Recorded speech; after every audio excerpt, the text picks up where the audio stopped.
Hi, this is Dan Rieger at the University of Texas. And in this video, I'm going to go over how to fill out the age data tab in the paleosol template for the CO2PIP project. If you haven't seen the other videos, there's one about a general overview of all the tabs, and then there's one covering more detailed information about the paleosol data tab. You might check those out as well. The first thing I want to show you is that on the upper left of this tab, there's a cell that says on this sheet, each row corresponds to a unique stratigraphic depth or a stratigraphic level at which the age has been estimated. And that is different from the rows on the paleosol data tab. And that's important. That difference is important for the way to fill out this sheet. I'm going to look at columns A and B here, both of which also appear on the paleosol data tab. Column A has the section number. This doesn't apply to every study, but some studies use a number of different sections, compile them together to get one kind of composite record. And we want to be able to disambiguate one section from another. And so I've included a column with which you can do that. Column B is the stratigraphic level. There's also a stratigraphic level column on the paleosol data tab. And here, what we want is the stratigraphic level at which the age by some means is known.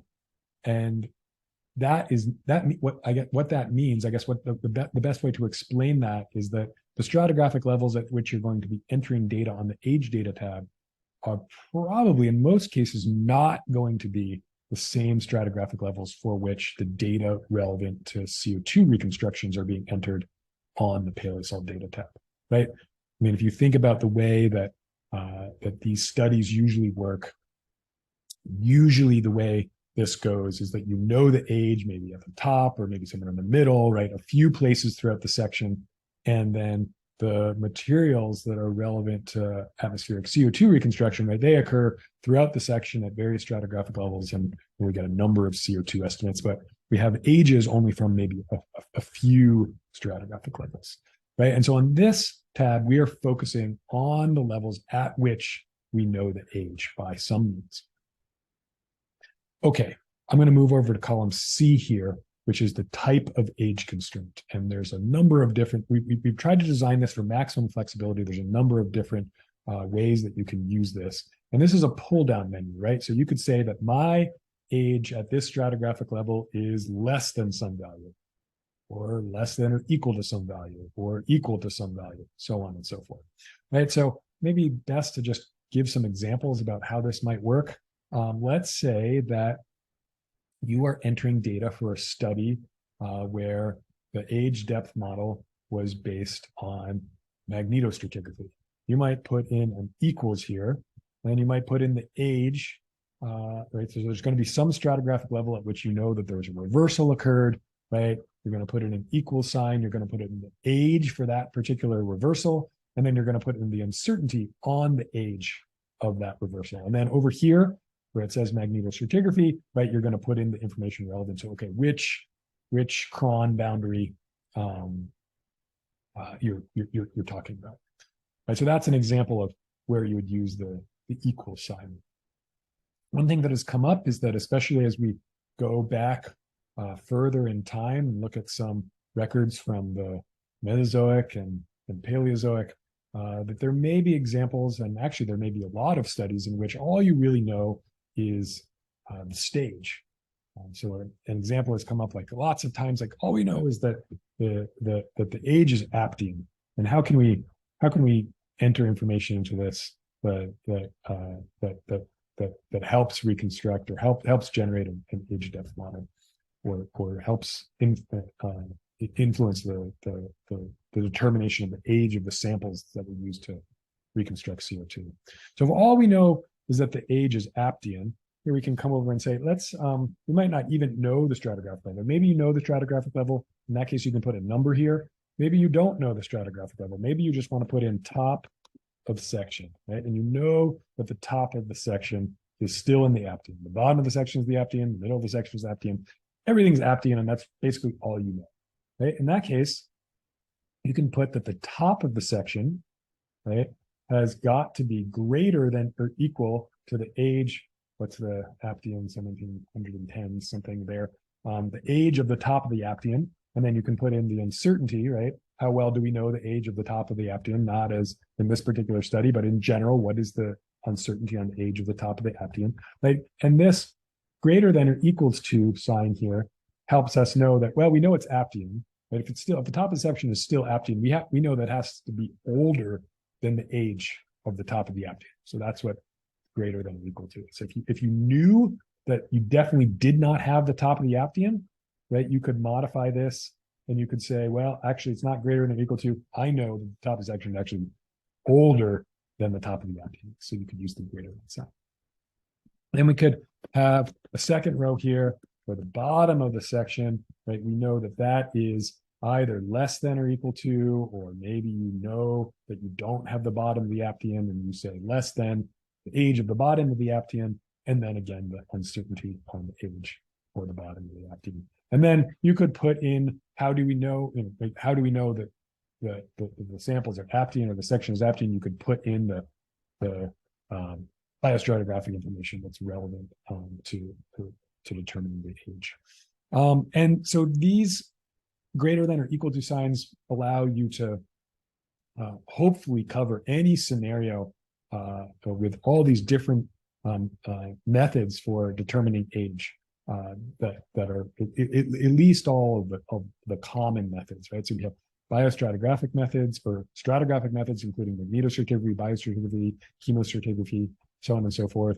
We also have radiometric ages, right? So there might be certain stratigraphic levels where, type of deposit, maybe it's a volcanic ash. Actually, this is a pull down number. So I can say, okay, I dated a volcanic ash from the section.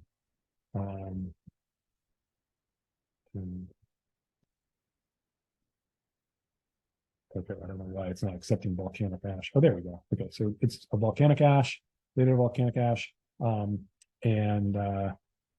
what mineral from the volcanic ash? Okay, maybe you did sanidine, and in this case, right, if you're dating sanidine in a volcanic ash, you could come back over here and you could say, well, I know that at this stratigraphic level, and let's say, whatever, it's 59 meters in your section, let's delete that one, right? If you're dating that ash, you know that it's equal to that age.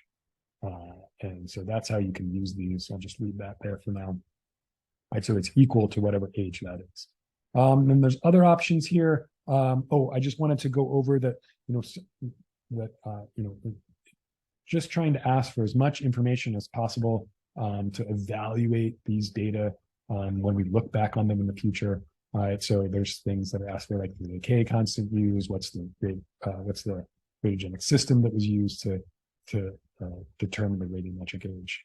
There's also columns that are relevant to detrital zircon geochronology, right? So these columns over here, detrital zircon, right? The type of depositional age, so on and so forth. Right? So these are also pull down menus, right? There's many different ways that people use detrital zircon data to determine the age of sediments. Right? And so when you have a detrital zircon age, right, you know that the sediments are younger than the zircon age. So you could come over here, and if it was detrital zircon, you could say that, well, I know that I have a detrital zircon age, and I know that my samples are younger than, less than, or equal to that detrital zircon age. Right, so I'm just trying to give you some examples of how you might use column C here to help fill out this spreadsheet. Finally, there's a notes column, because we recognize that this, although it's fairly flexible and we've gone to effort to try to include as many different types of common methods here as possible, we recognize that there's probably going to be things that we haven't included columns for. And so if the age constraints are based on something that you can't enter into any of these columns, you can even provide a detailed description here that will help people if they're going over this sheet.